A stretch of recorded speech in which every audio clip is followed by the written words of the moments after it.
Time to talk some racing for Friday, October the 20th. I've got a couple best bets at Santa Anita for Friday.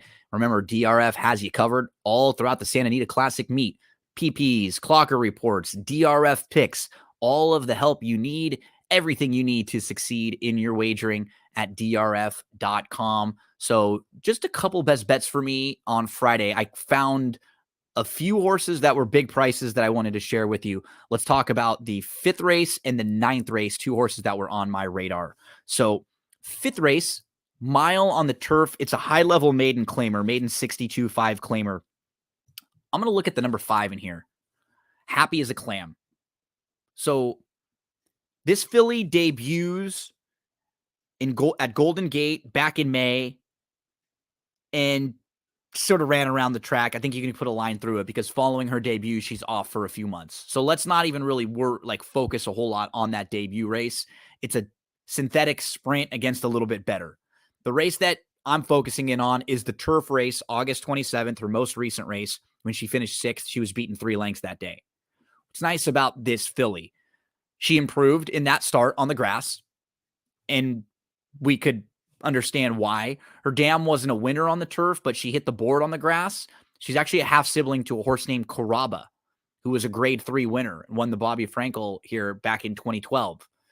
She's also a sibling to another couple of turf winners right here. So we see 2 other turf winners. There's grass in this pedigree. It was no surprise to see her shows that improvement in her second start. Now, let's watch the race on August the 27th. So we're going to be looking at the number 1 in the race that we're watching here. And I'll talk you through this race as we watch it on video. I thought she had a fine start, in this big field. There's a field of 12, and she draws the rail. You want to try to have a good start so you're not, pushed down in it. And she ends up settling in the middle of the pack. She's about 5-6 lengths off. She's in the 7th position early, but because she's down on the inside, she's saving some ground. So she's not in a bad spot here. This was also her first time going long. This was her first start on the turf. This was her first start in a few months. She was able to secure a pretty nice spot in the inside now, and she's able to save some ground down there. She did kind of get shuffled, though. That's the problem. It's a nice spot to be saving ground, but then you're sort of at the mercy of racing luck, right? When you don't have a whole lot of room. So she's traveling pretty well at this point, and it looks like she wants to go, and she wants to go forward a little bit, but she waits, and she's going to get shuffled a little bit. She's right here traveling pretty well, and she wants to go. She's trying to follow the 9, but in front of her, the horses stop, and her momentum is stopped. So she's just kind of waiting. Now the 9's able to kind of push through, and she pushes through behind. She's still waiting down on the inside, though, for a little more room, and she just kind of keeps to the inside. She's able to split horses and duck down to the rail. I thought she ran kind of deceivingly well. Right here, things get tight for her, so she's got to push down to the inside. Having to alter course may have been the difference between finishing 3rd and 6th in that race. No joke. And the difference on the running lines, right, when the horse finishes 3rd versus finishing 6th, you just feel so much different about them. I don't think she's far behind some of her rivals in here. And the horse who beat her that day, Annie's Joy, came back to win her next start, earned an 83 Beyer speed figure in doing so and beating optional 50s. So I think it's a really nice spot for Happy as a Clam. Second start off the bench, second time going long, second start on the turf. Plenty of reasons why this filly can take a nice step forward here. She's 12-1 on the morning line. If we can get anything above 6, I still think that's fair value on her.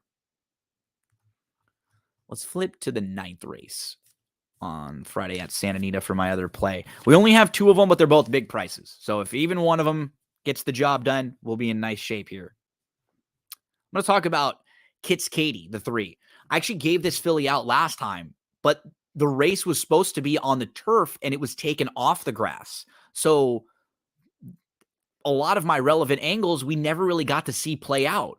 She had legitimate trouble on August the 25th. We can watch her race. You don't normally see the running line just say rough trip. Well, that was the case for Kits Katie. She's the number 2 in the race that we're watching here. And she just badly got stopped in this race. So, fine start. She's down towards the inside.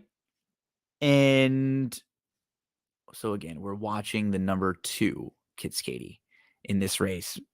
And she got money this day, too. She got bet all the way down to 5-2 because people saw this, right? People saw this or this trip. They saw the debut where she got legitimate trouble on July the 22nd, and they wanted to play her back. So in this race, Kits Katie sitting a couple lengths off, and now you see what ends up happening. She's the number 2. She's got the orange silks, and she's backing up now because there's just not a lot of room in front of her. And now when the horses to her outside move up alongside of her, she gets pinned. This poor filly's honestly had legitimate trouble in all 3 races, but this was the one that sort of stood out to me because I wanted to play her back on September the 30th, and we're watching the August 25th race. Now, loaded, down inside, just nowhere to go. And now she's stuck because horses are the outside of her too deep, and then in front of her, just nowhere to go. And she's just completely stopped. Now, following this, they tried a dirt race that was taken off, and it was on a wet track. I think we can put a line right through it because she got stopped on the wet track that day and then just couldn't come on again. She's trying. She's looking for some room down inside, and she gets stopped again in between horses. That's why you say rough trip for Kits Katie. That August 25th trip was brutal. Her debut race, she had trouble. And then she comes back on September the 30th and again has trouble. She's just due for a little bit of luck. The blinkers come off today. Kits Katie. Muddied up form there in race number 9 at Santa Anita on Friday. Remember, if you are ever playing the races from Santa Anita, head to drf.com. DRF picks, clocker reports, and past performances for every racing day. Good luck on Friday.